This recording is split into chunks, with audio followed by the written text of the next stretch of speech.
Assalamualaikum warahmatullahi wabarakatuh. Perkenalkan, nama saya Miftahur Rizky Aditya Wardana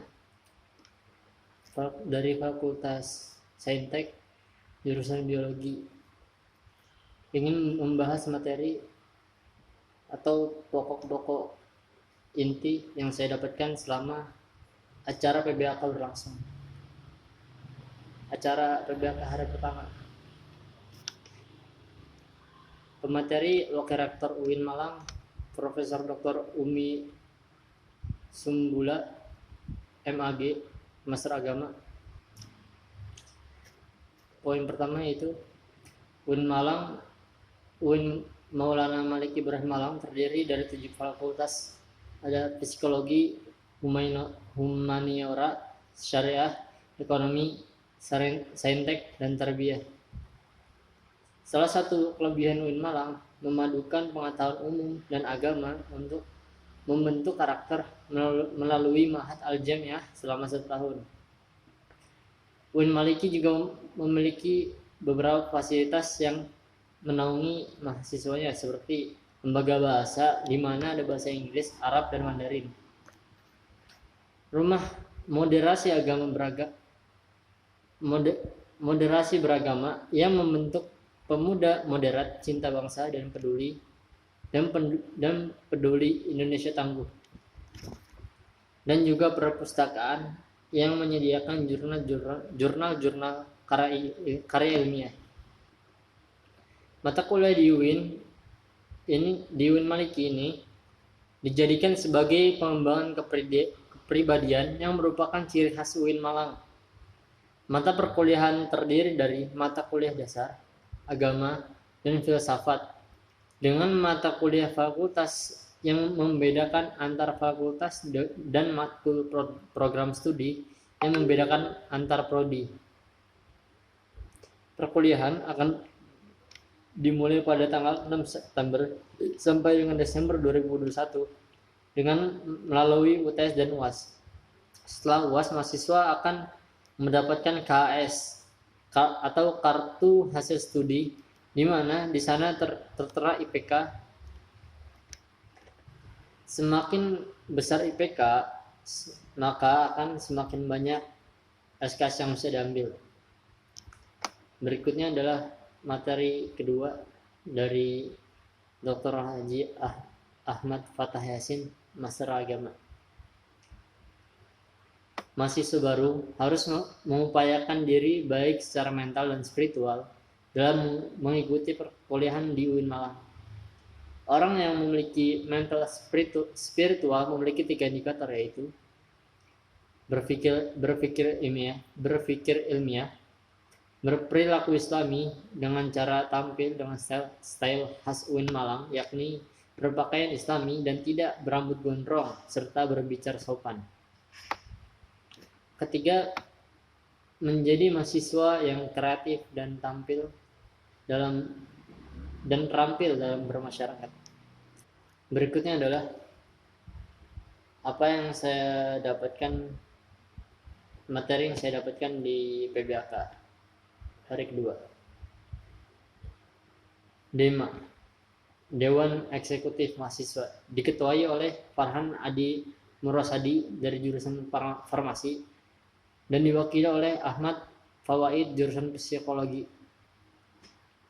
DEMA merupakan organisasi intrakampus yang merupakan lembaga eksekutif mahasiswa di level universitas.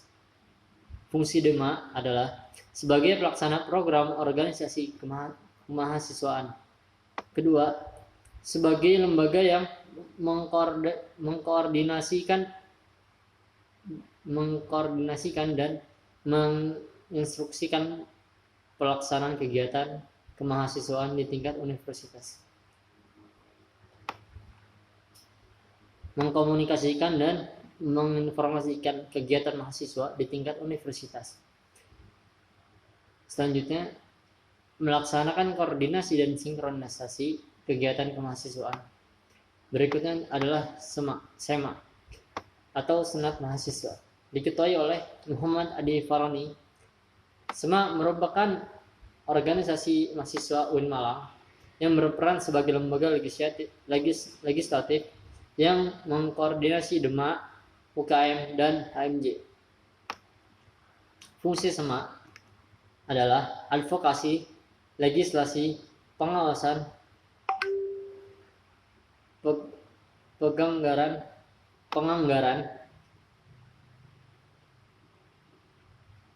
Lalu tugas SEMA adalah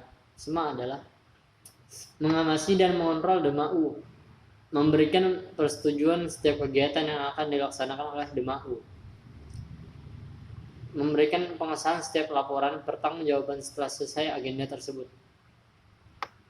memfasilitasi aspirasi mahasiswa UIN Malang dan menyalurkannya kepada pihak-pihak yang bersangkutan, mengawasi setiap kebijakan dan keputusan yang diambil oleh DEMA-U, merancang dan menetapkan peraturan organisasi di UIN Malang. Selanjutnya, mengesahkan peraturan DEMA-U menjadi mitra kerja DEMA-U dalam melaksanakan kebijakan organisasi kemahasiswaan.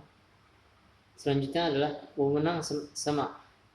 Yang pertama adalah membentuk UU yang dibahas dengan presiden mahasiswa untuk mendapatkan persetujuan bersama. Kedua, menampung dan mempertimbangkan segala aspirasi mahasiswa. Ketiga, memberikan mandat untuk pelaksanaan pemilwa. Keempat, mengawasi pelaksanaan hasil sidang SEMA-U. Kelima, mengawasi pelaksanaan program kerja dan kebijaksanaan DEMA-U.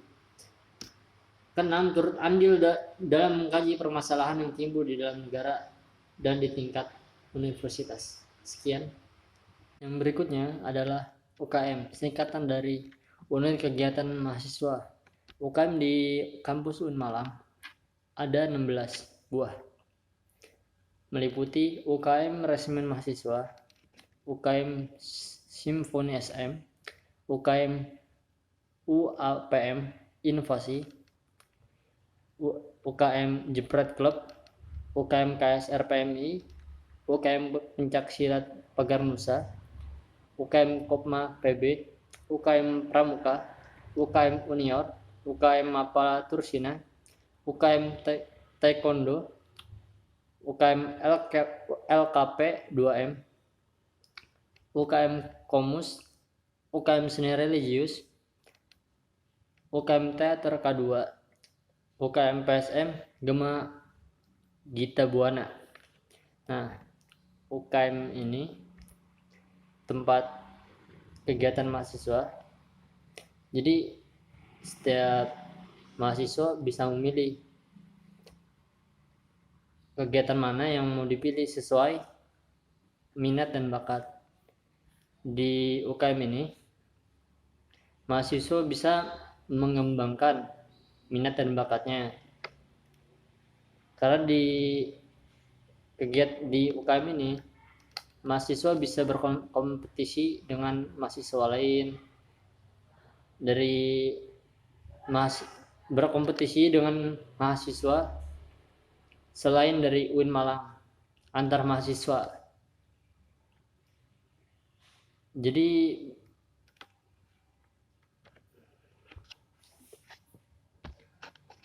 di UKM ini kita bisa mengasah minat bakat kita sebagai mahasiswa.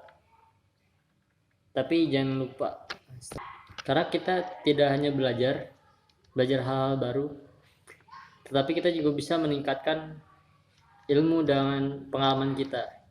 Berikutnya adalah materi yang disampaikan oleh Pak Hasanuddin Wahid yang berjudul Kebangkitan Bangsa Menuju Indonesia Tangguh.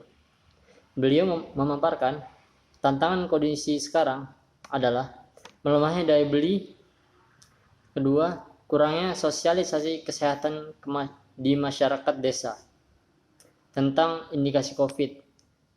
Poin yang pertama, melemahnya daya beli disebabkan banyak orang yang di PHK dan sulitnya mencari uang. Solusi yang kedua, butuhnya relawan sosialisasi prokes dan